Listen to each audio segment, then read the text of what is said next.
Welcome to Strange But True. Take a breath, slow down, and listen carefully. Some stories are documented, some are debated, some refuse to be explained. We tell you the stories, you decide what's true. Now, let's begin our journey. In the early 18th century, the Hudson Bay Company governed a scattered empire of fur trading posts across northern North America. Its authority moved not only by ship and musket, but by paper. Every exchange, every shipment, and every day was meant to be fixed in writing. At York Factory, the company's principal headquarters on Hudson Bay, clerks kept a daily operations ledger. It was intended to be simple, 1 page per day, recorded in strict chronological order. Today, this volume is preserved in the Hudson Bay Company archives in Winnipeg. It sits within the York Factory Post journals, covering the years 1714 to 1760, and is treated as an official administrative record. On first inspection, the book looks entirely routine.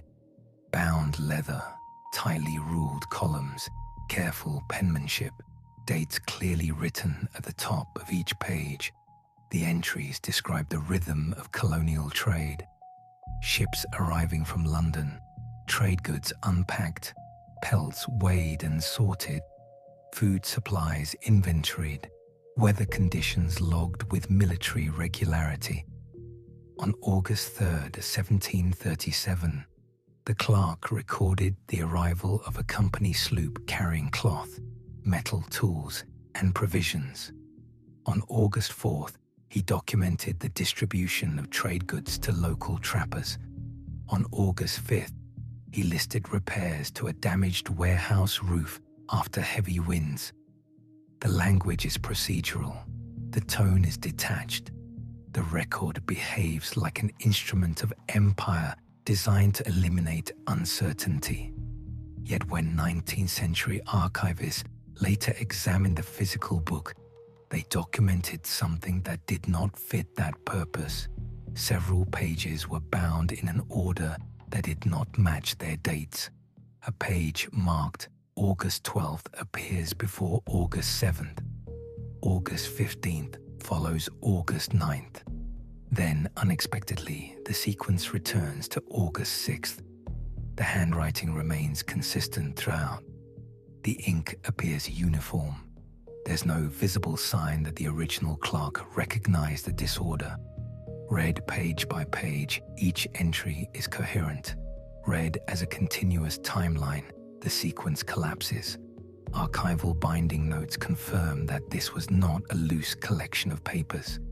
The ledger was sewn together as a single volume meant to be read from front to back.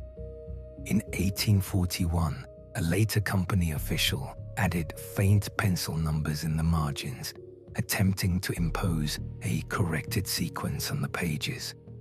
But the original handwritten dates were never changed. As a result, the ledger now contains 2 competing timelines: the clerk's original arrangement and the archivist's reconstructed order, written more than a century later. At the midpoint of the volume, the contradiction becomes impossible to ignore. A page dated September 2nd, 1737, describes a violent storm that damaged 2 supply barges anchored near the post. The very next physical page, directly adjacent in the book, is dated August 29th, 1737, and makes no mention of the storm at all. If the storm had already occurred, the August entry should reflect it. If it had not yet happened, the September entry should not precede it. The ledger refuses to align with itself. Separate shipping manifests from the same year, preserved in the company's correspondence files, list vessel movements that match the September entry, not the August one. This suggests that the events themselves were accurately recorded. The anomaly lies in the arrangement of the record, not in the record's content. Yet the archive offers no explanation for how or why the pages were bound this way. No entry in the Hudson's Bay Company minutes addresses the irregular sequence. No surviving memo describes a rebinding effort. No clerk's testimony survives that clarifies the issue.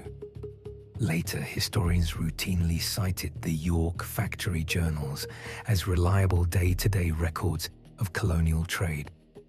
Most treated the pagination irregularity as a minor archival inconvenience rather than a documented contradiction. The book remains in the archive today exactly as it was preserved, a ledger that looks orderly but reads out of order. The institution catalogues it, protects it, and makes it available to researchers. It does not attempt to correct the original binding. What endures is a simple, documented fact. A company built on precision created a record in which time does not flow as expected, and the record itself provides no explanation for why.